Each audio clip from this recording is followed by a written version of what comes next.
Welcome to Kenton's videos. Enjoy the video. In this video, I will explain how to replace an alternator. First, always prioritize safety by disconnecting the negative battery terminal. Next, gather your tools, including a 13mm socket, 15mm socket, and a serpentine belt tool. You will also need a new alternator.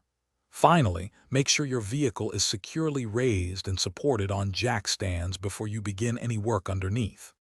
Now let's get that old alternator out.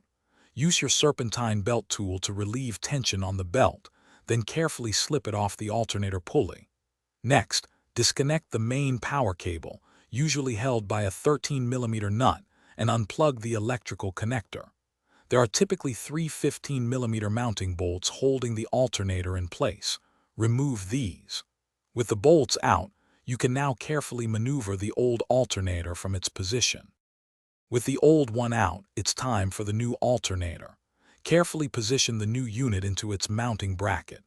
Reinstall the three 15mm mounting bolts, ensuring they are tightened securely. Next, reconnect the main power cable with its 13mm nut and plug in the electrical connector. Finally, route the serpentine belt back onto all pulleys correctly, then use your tensioner tool to restore proper belt tension. You're almost done. Reconnect the negative battery terminal. Start your engine and observe the dashboard for any warning lights, ensuring the charging system is operating correctly. Listen for any unusual noises and double-check all connections. If everything looks good, you've successfully replaced your alternator. Remember to check the description for a link to the new Kindle Paperwhite and other great deals to enhance your reading experience. Thanks for watching. Consider subscribing if we helped you.